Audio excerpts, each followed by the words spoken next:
Hello, everybody. You may be wondering why I have a toaster in front of me. Well, let me just cut to the chase real quick. We're going to learn how to make some toast here. So, what you want to do is you want to take your toaster. You're going to, let's pretend there's a plug in right here. You're going to plug it in right here. You're going to turn it up to your desired crispiness, and then that's how you use a toaster. Thanks for joining the Coastal Smoke Podcast, and we hope to see y'all later. No, that ain't what we're talking about tonight. We ain't learning how to make toast. Because this toaster might look like a toaster to you guys.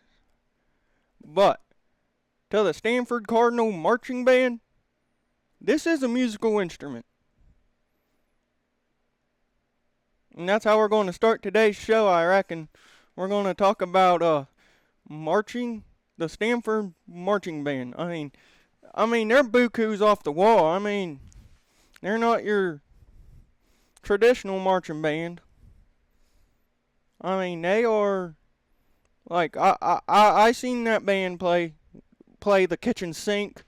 They ride skateboards while playing stop signs. I mean, that band is all about the Coastal Smoke vibe. I got the banana shirt on. I got the hat on. I might look a little funky with the hat right now, but we're vibing tonight. The Stanford band's a vibe, and we got college football talk. So I thought we'd start off with that marching band a little intro right there. So hats off to the Stanford Cardinal Marching Band. You guys are freaking awesome, and I hope one day I could play the stop sign. All right, let's put this toaster away for now, and let's get to our what we're actually here for. We're actually here for college football talk tonight, folks. So let's hopefully get started here. Let's get started here. So I think we're going to go over the SEC, the Big Ten, the ACC, and the Big 12. How I would probably rank them as of July 1st right now. So that's what we got on the menu. I got a new slogan I might sign off with, maybe. Heck, I might even just tell you it right now. We talk sports, and we vibe. The Coastal Smoke Podcast. I kind of like it. I hope you guys dig it. But let's have a fun time tonight. Let's get a little rowdy. Let's chill out. Let's relax. If you got a bucket hat or a banana shirt on, you might as well put them on too, because we like to vibe, and we hope you guys do too. I want to tell you one thing. This tiger head, that thing is freaking awesome. That came in today. I got whatever this ring light thing does I'm looking into. It must make me prettier, I guess. And we're gonna have special guests, because you know what? We got a second set of headphones here, and we might have to take this show on the road sometimes instead of up here in the podcast dome. So I expect to take this show on the road within the next week or two, maybe, or maybe even earlier. So you never know. So shout out to my guy Nathan Childers. He's probably going to be the first guest. So after I sign off here, I'm probably going to shoot him a message, and we'll probably have the Coastal Smoke B-Dad and Nathan Childers on the show at some time. So that's going to be a fun vibe. Who knows? I might even wear my banana shirt. And it's been a nice week, but I kind of been having to withdraw from even some Blondie's donuts. So I haven't got to have them. I'm kind of disappointed. I haven't got to have any Blondie's donuts, but you know what? It might hurt sting a little bit, but we got stinking college football to talk about. So uh I know I've been promising about 3 or 4 episodes from now we were going to talk some college football, and we're finally going to talk some college football. But we got the power rankings editions here. I you know, these might be awful terrible power rankings for you guys because I'm really not the best at I'm not really the best at ranking teams and going into the preseason and betting and seeing how teams are going to finish up because you know I'm usually dead wrong because I got Mississippi State at 16 in the SEC right here. Heck, they might finish in the top 4. Who knows? I mean, and then you got heck, who knows? Michigan might win the Big Ten or Cincinnati might go 10-2 and make the playoffs. I don't know. That's just fun about sports, and we got a lot of sports. And I guess we'll talk about the SEC first, I guess, cause you see this Tiger head. You know I'm a fan of these guys right here, and you know we gotta. In my opinion, I mean I'm probably gonna get ran out of freaking Ohio for this, but in my opinion, the SEC is the best college football conference there is. Actually, they're the best conference out of anything there is. Basketball, football, baseball, volleyball, track, women's gymnastics. They're always up there, but you know, I think the SEC's the best, and my allegiance stands with this team right here. And you know, I'm an SEC guy, and I always been an SEC guy, and I don't think there's nothing wrong with that. And I live in Big Ten country, but you know, I guess I'm in the same boat with all the Kentucky fans down here because you know we ain't too far off of Lexington. Probably about 2.5 a 3 hour drive down to Lexington, and that's a pretty easy drive for me. I watched a couple LSU games down there. I unfortunately I went down for football, and you know, going to Kroger Field down there, that was an absolutely electric vibe that night. But you know, it was a bad night for the Tigers as the Wildcats just laid it on the Tigers that night, and that's a season we kind of wanna forget about as an LSU fan. And I've been there for a couple basketball games, and they both didn't pan out. So when I go to Lexington, I'm 0-3 when LSU is playing down there. So I was thinking maybe the next trip ought to be Baton Rouge or something. So we'll see if I make it a game down there. But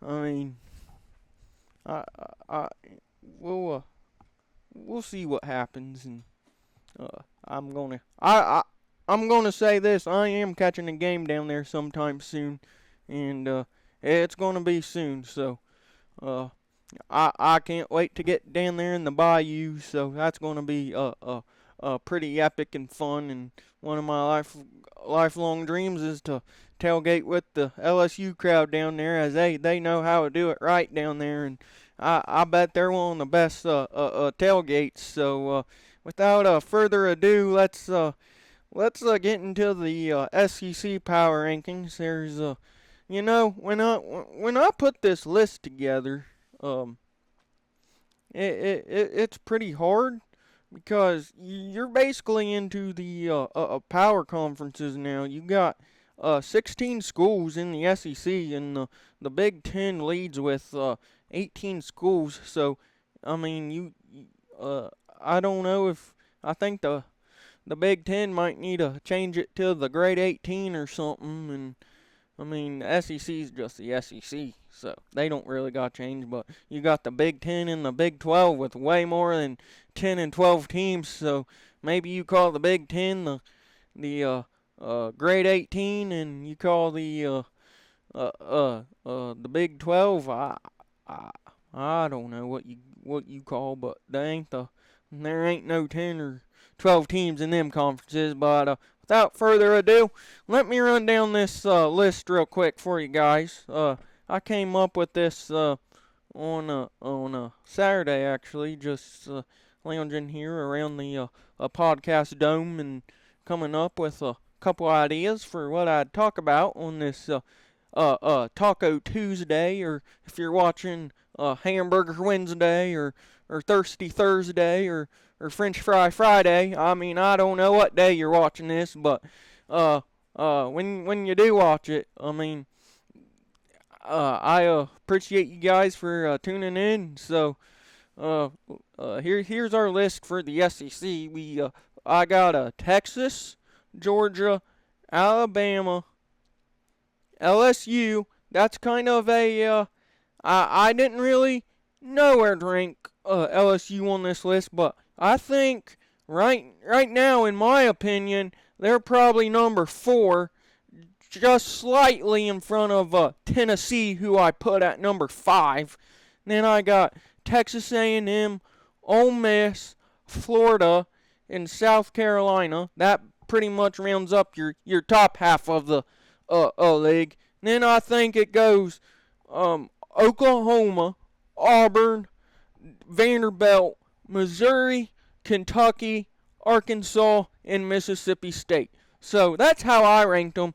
And let's break this down a little bit. I think Texas was a playoff team last year. They lost to Ohio State, and I'm not the in Louisiana we absolutely hate Texas, so horns down. So I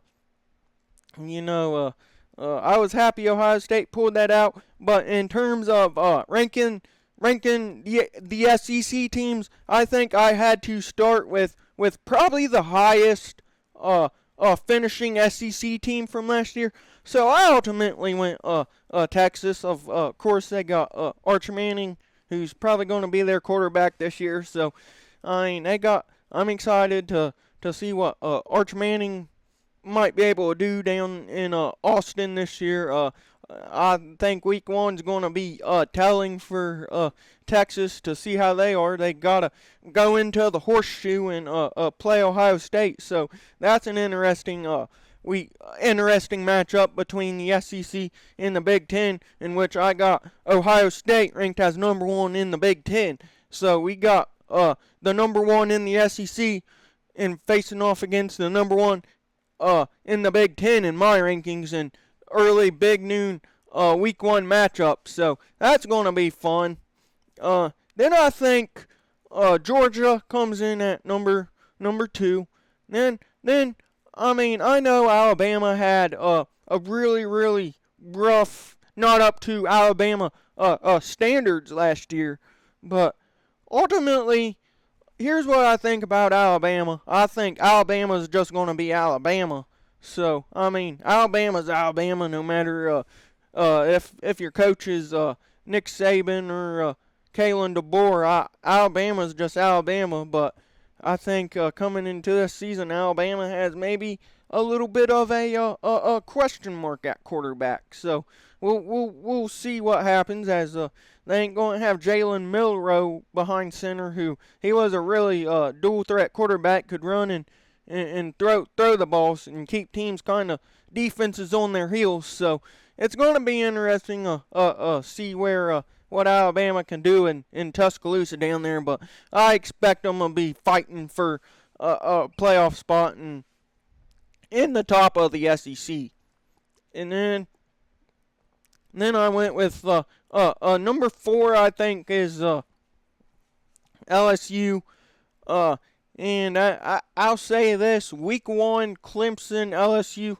That is an absolutely huge game for the Tigers, because the Tigers have not been good in week 1 games, especially under that Brian Kelly era down there. But as I'm not going to be happy if we go into that Clemson game and we see a Brian Kelly press conference after the game and says we were unprepared.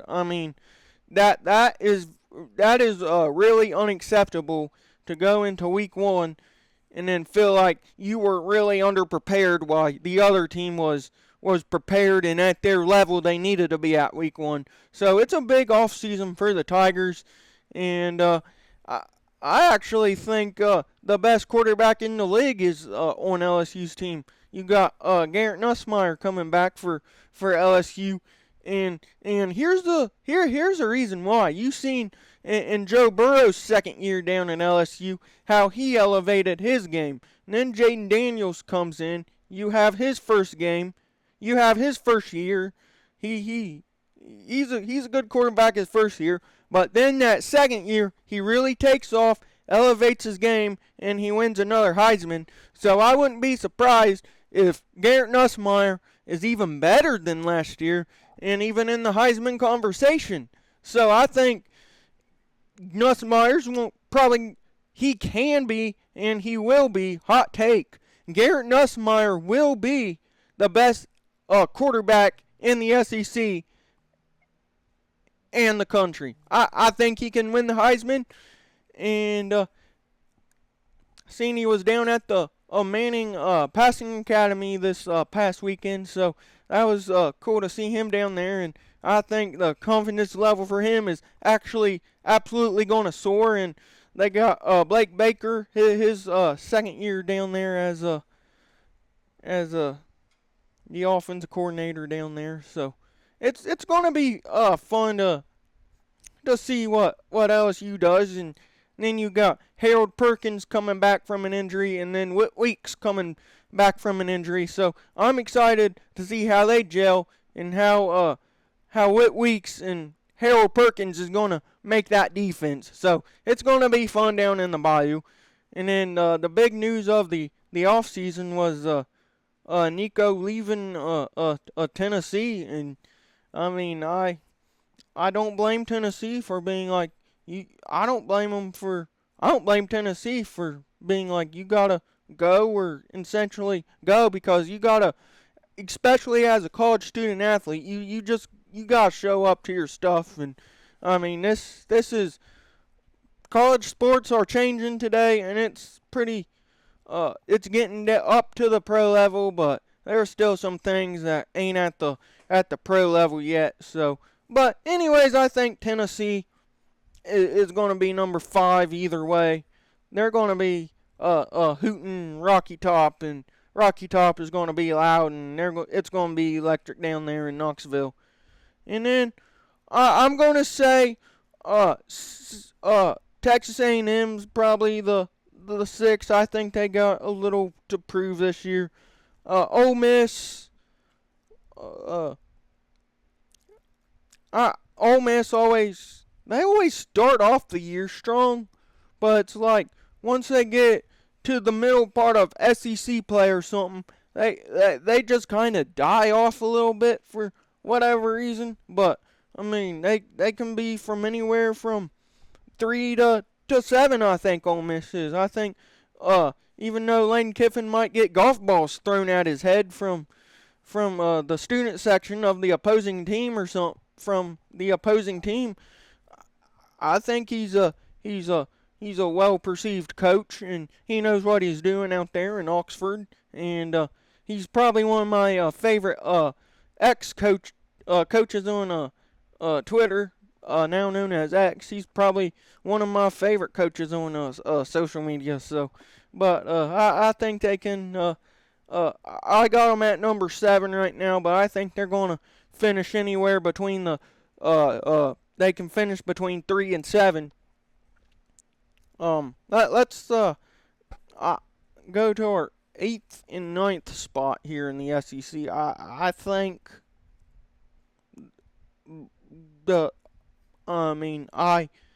this is where the debate came in a little bit about who I was going to put in the top half and who I was going to switch in the bottom half.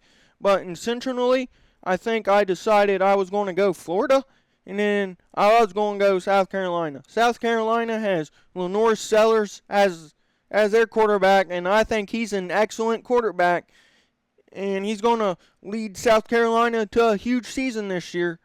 But I think ultimately I had to go to Florida. I mean, in the Billy Napier area, they've been struggling in the Billy Napier area, but I think um I put them in the A spot just because of how strong they finished last year. Because you seen them at the beginning of the year. It was, I mean, Florida's bad. Billy Napier's, I mean, he's about out of Gainesville down there, and he's about ready to head somewhere else, and he's looking for a new job or whatever in Gainesville, and the Florida fans can't be happy. And it was kind of a rough start to the year, but I think as the year went on, they kind of found their groove, and I think that's a huge part to their quarterback DJ Lagway, and I think he's going to have a solid year for the Gators this year as a second year SEC quarterback. So I think South Carolina or Florida could go either way, and then I think Oklahoma, Auburn. I think 10 and 11's a good spot for them. What can Oklahoma prove themselves to be a top five or so SEC team? I I think they can, but at this moment on July 1st, I want to put Oklahoma. I want to put them at number 10, and I want to see how they're going to prove on the year. And this list might change by July 25th. So, I mean, this is a super early, super early.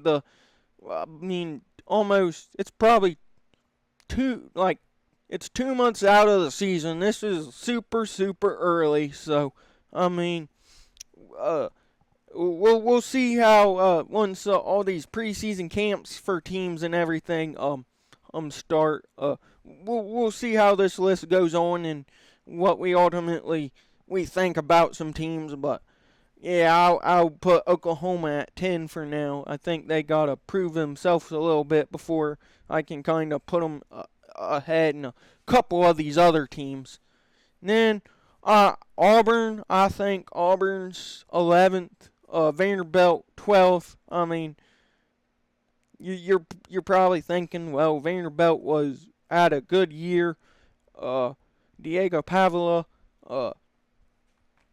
he's out there leading Vanderbilt to what is probably a historic season for the Commodores. But I mean, can Vanderbilt sustain what they did last year? Or I mean, I don't think this is a bad I don't think Vanderbilt's going to be bad or the worst team by any means. But I just want to see how they can sustain what they did last year, and maybe they win nine conference games or something. But it's the SEC is such a tough league, and it's a gauntlet every week. So, I mean, I think you gotta put Vanderbilt at number 12, just like Oklahoma. You gotta see what they can prove first before you put them any higher. And then Missouri, Brady Cook ain't gonna be the quarterback there. They kind of fell a little bit. And you gotta go Kentucky. Don't know a whole lot about Kentucky right now. Then I mean, your bottom dwellers in the SEC are Arkansas and Mississippi State, but I mean, they've been having Arkansas has had a tough couple of seasons.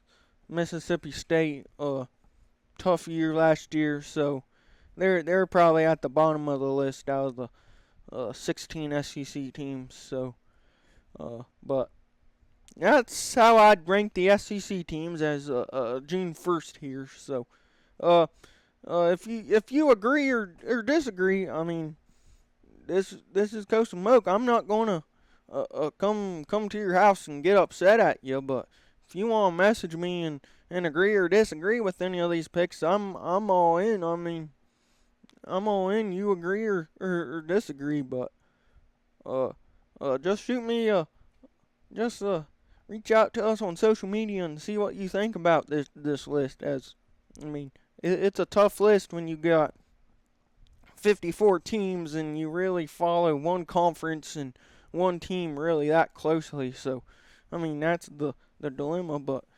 now, after the SEC, we're getting into the Big Ten here.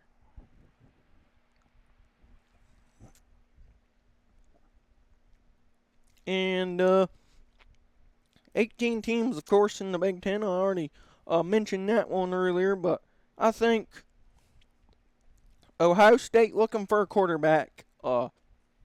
They are number one. I'd expect Julian Sayin to be the starter for the Buckeyes come the first game against Texas, but you know, bunch of preseason camps still left. Like I've been saying, this is an early list, and preseason camps really haven't started, but you know they're out there conditioning, and players are working to get better on their own right now before they really get started into the season with all their coaching staffs and really start installing that playbook for the first game of the year. So Ohio State, of course, is your national champions from last year, and I don't think it was right. I don't think it was the right thing to do for me personally to see Ohio State win a national championship and just not rank them number one in the Big Ten, because Ohio State is year in and year out. Ohio State got some of the best talent in the country, so you gotta go with Ohio State at number one. Then I think you're going Oregon number two. Penn State, you're going to go number 3 with the Nittany Lions. And then here's the big one in the Big Ten, I think. I think you go USC at number 4. I mean, what's, is it Lincoln,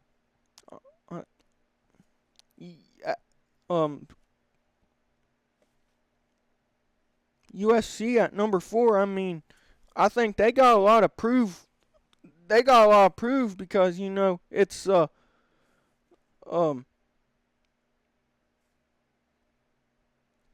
Lincoln Riley's second year in the Big Ten, and it's his second year in the Big Ten, and his fourth year at USC, and I mean there's a lot to prove for the Trojans in the Big Ten, and I think the Trojans, I think they got what it takes in Southern California, but they haven't been really finishing seasons too strong. So, but I think you gotta go number 4. Excuse me. Michigan at number 5. I mean, Michigan has not been to what I'd say was Michigan standards again, but I'd probably put them at number 5. Indiana's probably going to go at number 6 for me. They had a great year last year, made the college football playoff. Can they sustain it? I mean, in my mind, I wanna feel like, yeah, Indiana can win 10 games again and be a playoff team, but I don't really see Indiana being a playoff team this year.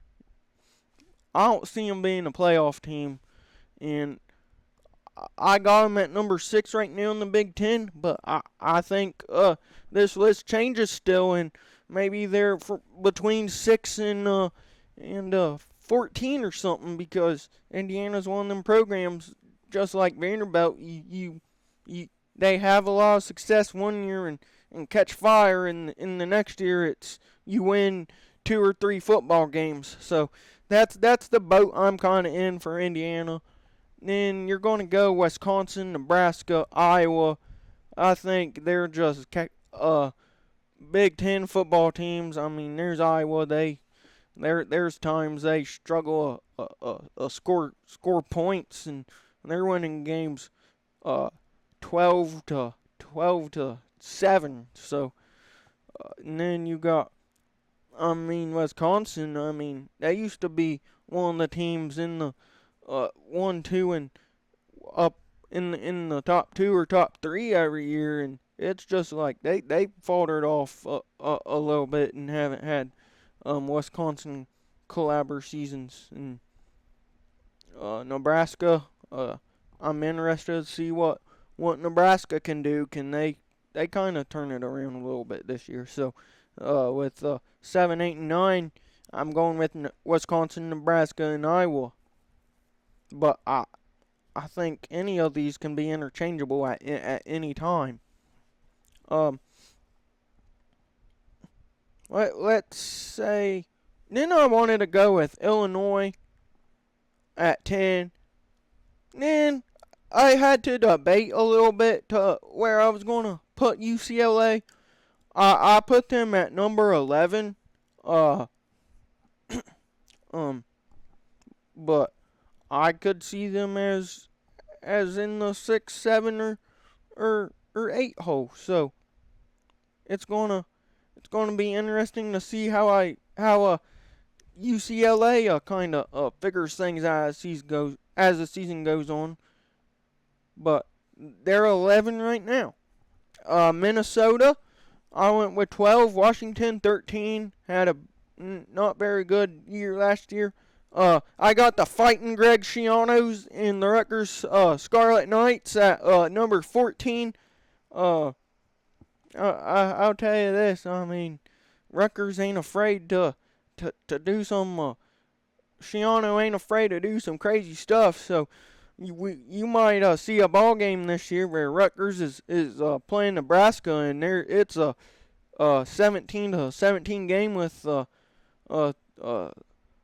13 seconds left in fourth down and in 25 from the 50-yard line. I mean, you might see the Scarlet Knights and Greg Schiano be like, we're faking this thing and hook and ladder and do something really unorthodox and maybe even catch a flying banana or something and squirt into the end zone and win the ball game. So, I mean, but anyways, they're just at number 14.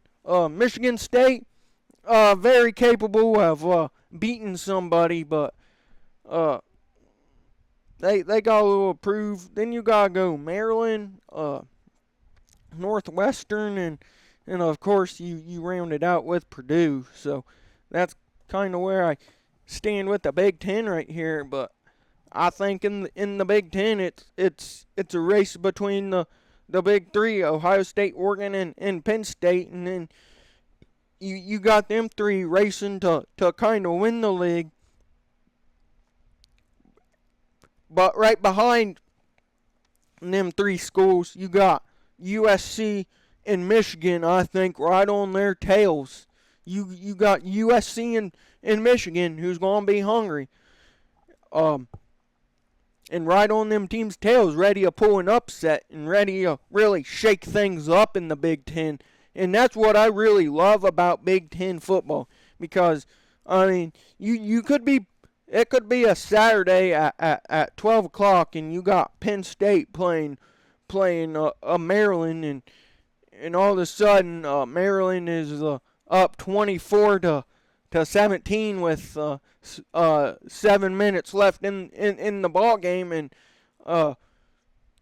Penn State got to come back, score 2 late touchdowns or something, win the ball game, and that's Big Ten football, I believe. And I mean, there's times where you see a team like Ohio State or something have to battle early in a contest against a team like Illinois or an Iowa or something. So you never know, or you never know if Northwestern is going to upset USC in the Coliseum. So that's Big Ten football for you, and that's really any football, but the Big Ten is right behind. The Big Ten is my second favorite conference, behind the SEC in football. Because in football season, I mean, I'm on my couch with my feet propped up in my a Mountain Dew Zero in my hand and my cheese puffs in my other hand, and I'm one of them guys. I mean, I usually have a late night on the Friday night, writing for high school football for the local newspaper. It's usually a late night, and I don't get to bed till sometimes 1:30 or 2 in the morning. But on Saturday during college football season for them between August and the national championship game in January, I'm on that couch every Saturday morning, and I wake up pretty much at 9:30 or 9:30 ish. Wake up. I'll go downstairs. Pour me my bowl of Fruity Pebbles or what I'm eating, and you know and then I'll get on that couch, watch a little bit of College Game Day, see what Kirk and see what Kirk Corso and Pat McAfee have to say about the game, and sometimes I'll turn it to the a big noon kickoff. So hold that. I'm gonna hold that thought for a second. Never mind. But we'll watch. I watch a little big noon kickoff, see what they gotta say, and then I watch the SEC network with Laura Rutledge and Marty Smith and Tim Tebow on there, Jordan Rogers on there. Those are my go-to people on there. So I mean, I watch a little bit of the big noon, but I'm usually between the 9:30 and the noon hours in the morning. I'm switching between Pat McAfee directing the band or something on ESPN, then I'll switch over to the SEC network there and see what see Marty Smith go skydiving with the Kentucky Wildcat or something wild like that over on the SEC network. So that's why I eat my Fruity Pebbles, of course, because in this house we really like to stock up on Fruity Pebbles. So and that's really I don't know if it's underrated. You guys tell me, but I'm a real big into Fruity Pebbles. So I mean, that's just the go-to cereal on a Saturday morning. And then once that noon start, once the kickoff starts, you're on ESPN or you're watching that Texas and Ohio State game over on Big Noon. You're watching your noon games and everything. I mean, you're probably firing up your oven or your grill or something outside. You're going to cook my burgers or cook my brats or chicken wings in the oven. So that you kind of gotta. That's when the day really starts, is at noon. You're on the couch drinking one hand, your cheese puffs and your chicken wings in the other. Then that 3:30 slate starts. Then that 3:30 slate starts. Do do do do do do do do do do do.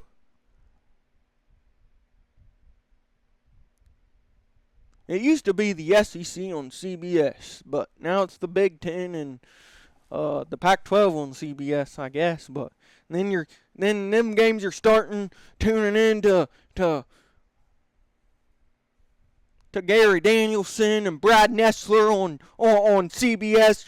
You're tuning in there for the Ohio State and Penn State game, the big noon, not the big noon, the 3:30 primetime game, or you're watching Alabama and Ole Miss on ESPN. Then you got on your ABC, you got Georgia and Florida. You got there, and then you got your second rounds of Mountain Dew Zeros, and you got your second round of cheese puffs, and by that time you got the Domino's pizza delivery guy. About halftime of them 3:30 games, you got the Domino's pizza guy coming in about half hour with your pizza because you ran out of chicken wings, and then after that, it's kind of getting dark. It's in the fall. Maybe you're having some you had some buddies over, or you're having some buddies over, and then you're about ready to tune in to ABC and watch LSU, and you're about ready to watch LSU in Texas A&M with Kirk Herbstreit and Chris Fowler on the call, and Ollie Rowe on the call, and Laura Rutledge might be with them, or then you're watching that game, and then you're tuning into ESPN with your picture-in-picture, your little 4-quadrant screen right there, and you're watching Nebraska and Iowa go at it on the Big Ten Network or something, or you got Clemson and Louisville on ESPN, or Florida State and NC State, and those are my favorite days of the week. Saturdays, that's a Saturday for me during football season. You're starting from 9:30, and then you're going to stinking 1:30 in the morning. Cause then after your 7:30, 8 o'clock games, then you got the Big Ten after dark, and you got UCLA hosting Indiana. You got Minnesota playing at USC. So there's all kinds of freaking football. There's a bunch of football being played on Saturdays, and you know me, I like to vibe and I like to talk sports, and that's what I exactly do. So I mean, Saturdays are great, and I can't quit talking about my Saturday routine without doing this. I showed you my toaster earlier, but you gotta go in that pantry. I gotta go in my pantry and get me a strawberry Pop-Tart. Sometimes cinnamon sugar. And then I gotta pour myself a glass of milk. It's kind of routine. Gotta go in there, get me a Pop-Tart, or 2 Pop-Tarts that come in the package, and then I gotta have me a end of the day Pop-Tart, and that's about 11:30 or midnight, or probably sometimes later, but you can't forget about the chocolate milk either. So that's the Saturday rundown for me, and I don't know about you guys, but that's kind of my vibe in my day. So that's what I'll do on a Saturday. And then, you know what? When it comes Tuesday, we're back on the podcast, and we're talking, we're breaking down these games. So I mean, I didn't know how fired up I was going to get, but I'm pretty fired up. But maybe I should just start talking about who my favorite announcers are. I think in my announcing world, in my announcer rankings, honestly, I didn't write these down, but I think I gotta go with Kirk Herbstreit at number 1. Great caller analysis along with Chris Fowler. I think Sean McDonough's, he's up there. Joe Tessitore, he shows the fire. He's up there for me. Brad Nessler, he's a classic, one of my favorites. I always enjoyed growing up listening to him, and still do, even though they do Big Ten games now. That's a couple of my favorite announcers. My favorite sideline reporters. Maybe I'm going by the by the who maybe looks the best, but I gotta go with Laura Rutledge as a sideline reporter. Molly McGrath, she's usually good sideline reporter too. Holly Rose down there does a really fine job reporting. You go over to the SEC network, a bunch of other fine reporters and analysis on there. You got the Jordan Rogers usually on there, night game. We get to be entertained by Cole Kubelik, just to name a couple. Alyssa Lang, she's usually usually down on the sidelines for a couple for games over there. So that's probably a lot of my announcing vibe. My favorite announcing personalities. So they I don't. This is probably like a 1 in a million shot, but if any of them, if any of you guys I just named are listening to this show right now, or you stumble up on this show and see some random dude in a banana shirt in a bucket hat who's passionate about college football, I'd love to have you on the show. I know Kirk Herbstreit. He's a big Bengals and a big old Blue Jackets and a Cincinnati Reds fan too. So Kirk, if you're out there, feel free to come on the show or whatnot, and we'll just talk about college football and the Reds and the Blue Jackets, I reckon. So maybe one of these days I'll get big enough and they can be on the show, and we can both be in banana shirts and bucket hats or cowboy hats, or you know, maybe we could even be riding donkeys. I don't know, but I think riding a donkey would be cool. But how I would get a donkey in the podcast dome would be quite a sight to see. So I got no donkeys in the future, but maybe I can do something at a donkey farm or something. So who knows? We don't know where I'm going. I couldn't tell you where I'm going on this show half the time, and with all this talking, we're only through 2 conferences, and we got 2 more left. But I think that was kind of a good intermission. But other than I guess I could have taught you how to play the toaster or something. But if you want to learn how to play the toaster or your kitchen sink, just go over to Stanford University and just ask them I'm here to play the toaster. So that band's a vibe, like I said earlier in the show. Stanford band, I mean, I don't know what they do out there, but that band is wild. They were on the field one time. I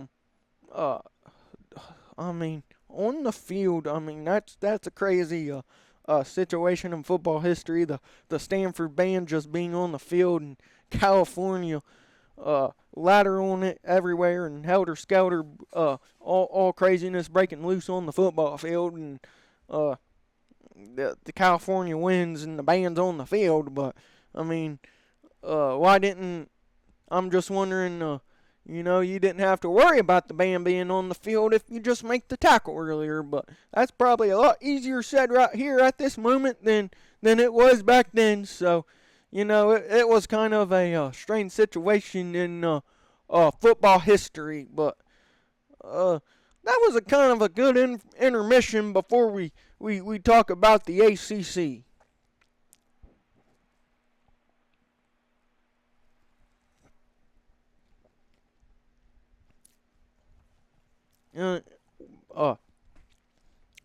I think the ACC comes down to Clemson. I got them ranked at number 1. Cade Klubnik. Klubnik, however you say it, he's going to be up there towards the Heisman race and he's going to lead this Clemson team to what I think is going to be another ACC title. I think Clemson right now is the best team in the ACC, and they will. I think the ACC is Clemson's a front runner, and everyone's kind of chasing.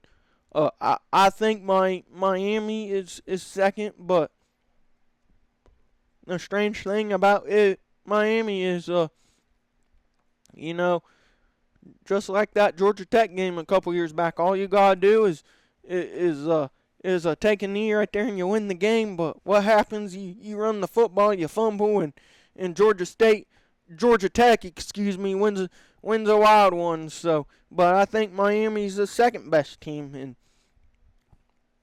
then you got SMU, Louisville up there, Virginia Tech, my boy Nathan Childers, North Carolina Tar Heels. They're going to be number 6. But, it's interesting. I'm going to be interested to see what Bill Belichick does with the Tar Heels this year. And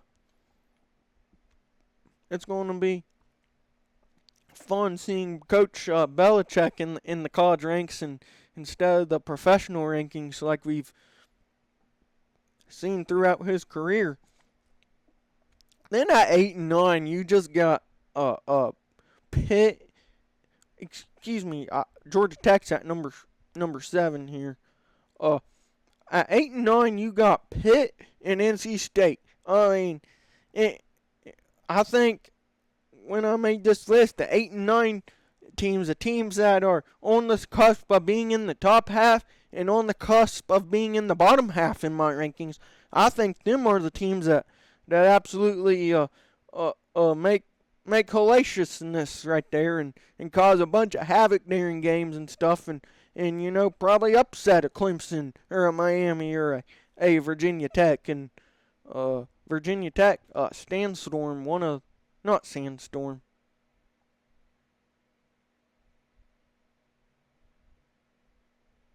Virginia Tech, one of the most electric entrances there is, so Virginia Tech would be one heck of a place to go. But back to Pittsburgh and NC State,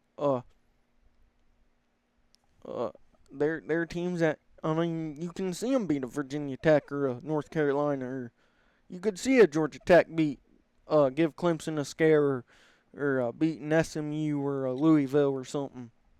Then Florida State, do I got them ranked too low, or do I got them right where they should be, is the question I ask myself. But this team was just awful last year. They were awful.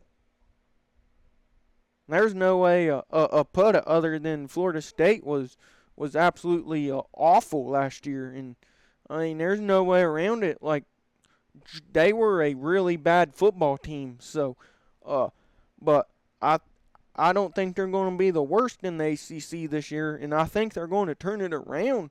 But respectfully so, I got to put them at number 10 just because of what happened last year, and they're probably going to be a lot better than what they were last year. But right now they got to be at number 10. Boston College at number 11, Duke at number 12, Syracuse at number 13, California at number 14, Wake Forest, Virginia, and then you go to Stanford. So I think 11 through 17 are really interchangeable. So I could see maybe a Syracuse being 11 and Boston College being a 12, or maybe California has a good year and maybe they move up to a 10 or something, or maybe I'm underestimating Stanford a little bit or something. But maybe I think all these teams are interchangeable, and maybe I'm underestimating, but I think right now I think it's a pretty solid list. But in terms of football rankings, that's how I rank them. But if you're going who can teach you play the toaster, Stanford's absolutely number 1, and I'd love to play the toaster. So, uh, uh, um, mm, that's your ACC rankings for you. And last but not least, we're gonna take a dive into the Big 12 here. So, I think number one is probably gonna be Arizona State. Probably.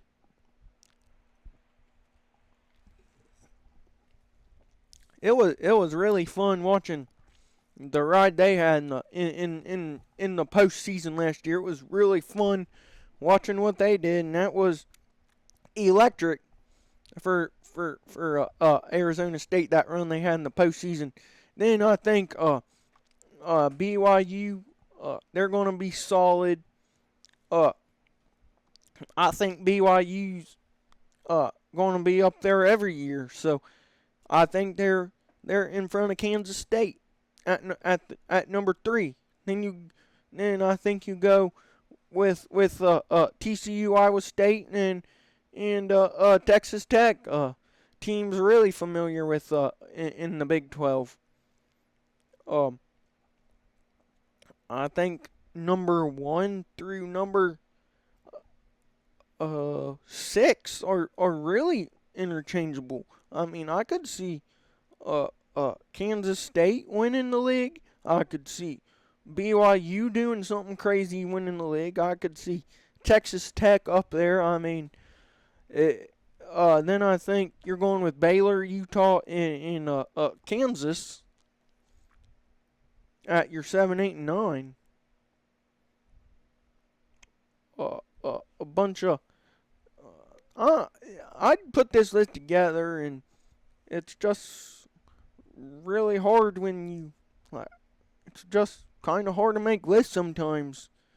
But then I think you're going to go with Colorado at number 10, and I was thinking earlier today I put Arizona at number 11, but I was thinking earlier today, what if I know Arizona got really hot at the end of last year, so what if Arizona does something crazy and ends up finishing in the top, finishing number 1 or number 2 and winning the a Big 12? I mean, I was thinking about that today, and I was like, do I want to move them up, or do I want to keep them at number 11 right here? But I think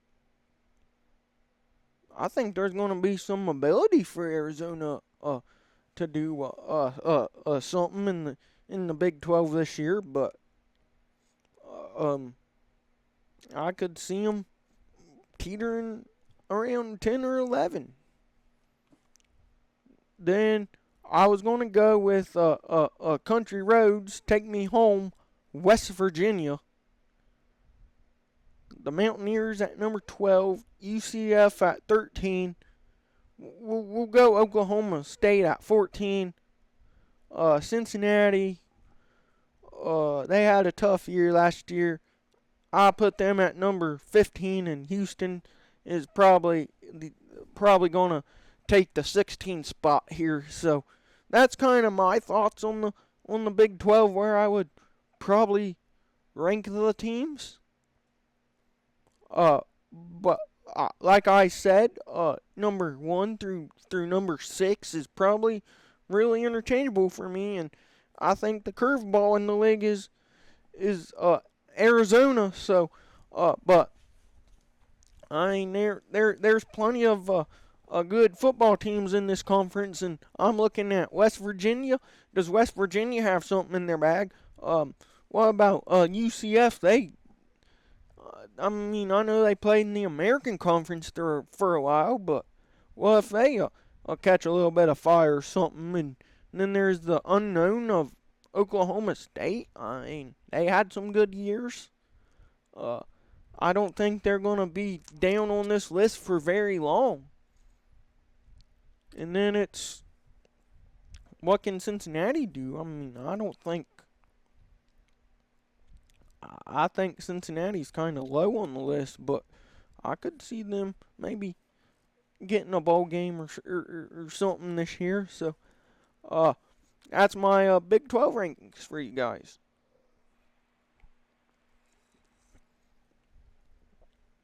So I ranked all the major conferences here, and let me just I guess what I want to go through now is I'm gonna pick.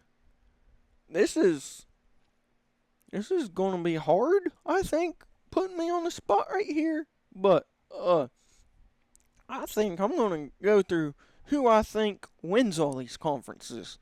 So let's start with the SEC. SEC, of course. Uh, I got Texas at number one. Do I think they win the conference? I mean, this might be crazy to do right now after I put Texas number one and kind of went over it a little bit, but I think um I'm gonna give the man. If Arch Manning can figure it out early, I think I, I think Texas is probably the front runner and can win the league. But I'm going to say I'm going to throw a curveball, and I'm going to say Georgia wins. I'm going to say Georgia wins the SEC this year. Out of the Big Ten, I think that's coming down between Ohio State and I think the top three. It's coming down to them and maybe a Michigan or a USC right in the mix. But I'm gonna. I think, man, that this is a tough one because I gotta say this before I give my prediction. Ohio State has to beat Michigan this year. Ohio State has to, and I know Ohio State fans are probably sitting here like, yeah, I'm stinking crazy, and I know I live in Ohio, and I feel it when Ohio State loses to Michigan, even as an LSU fan. It is not good around this area when Ohio State loses to Michigan.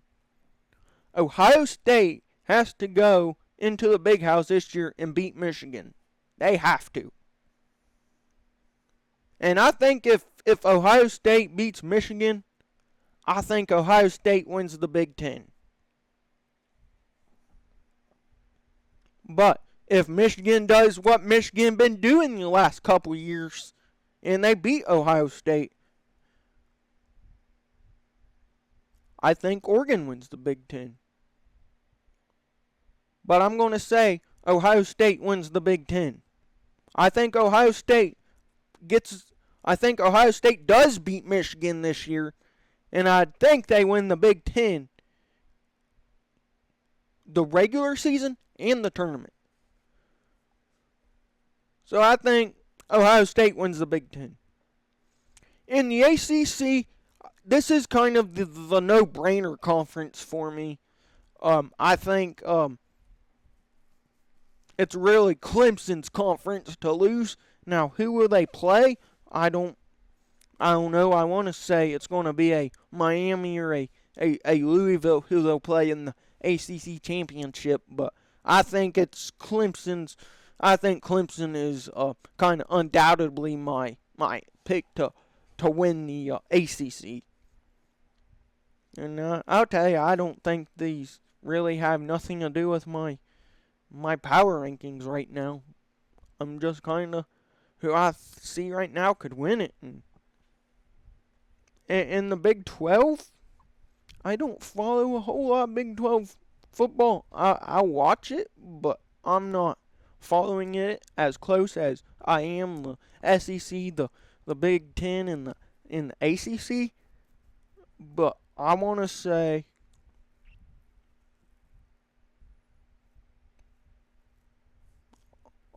I'm just gonna go with my gut feeling here, and I'm gonna say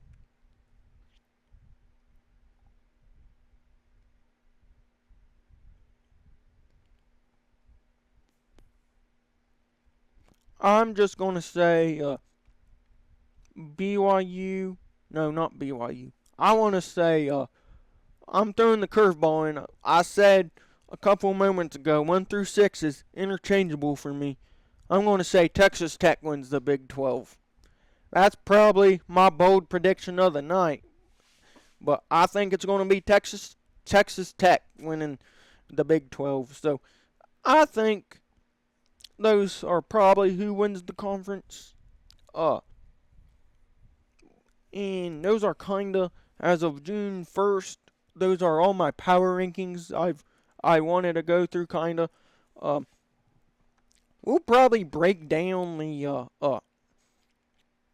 couple of these teams a little more as we go on throughout the uh, uh, like not really as we go on through the preseason is what I was going to is what I'm trying to say. We'll probably break down a couple more some teams in coming weeks, and probably I'd say there's I'm going to try to talk about multiple teams, but I'm going to say talking about 67 teams is going to be tough in a in 2 months. So we'll see what we can get into and how we can break a couple of these teams down. And I mean, the pre it's July.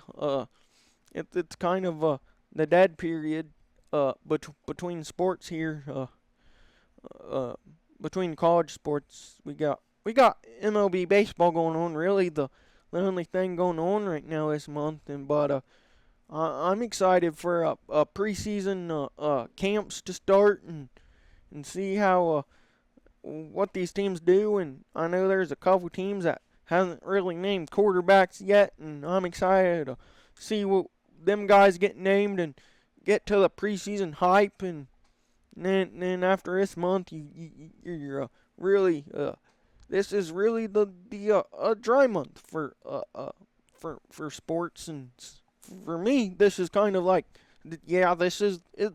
This is the dry month, and you guys might feel the same way as I do. But as we move along in July, that means we're getting a lot closer to August. It's like after July 4th happens.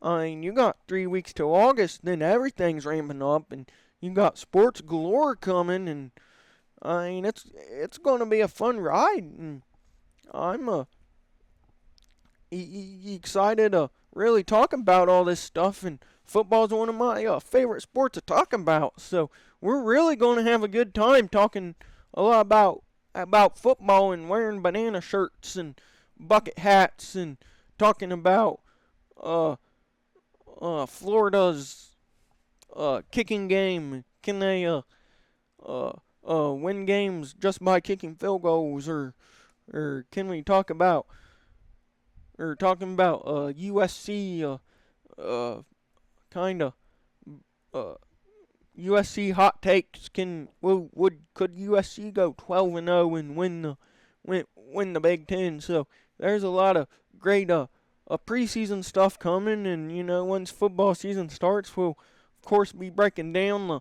the big games of Saturdays and everything. So we hope you guys I we hope you guys enjoyed this episode, and thanks for tuning in. And as always, follow our Instagram and TikTok pages for your all and exclusive content from the Coastal Smoke Podcast.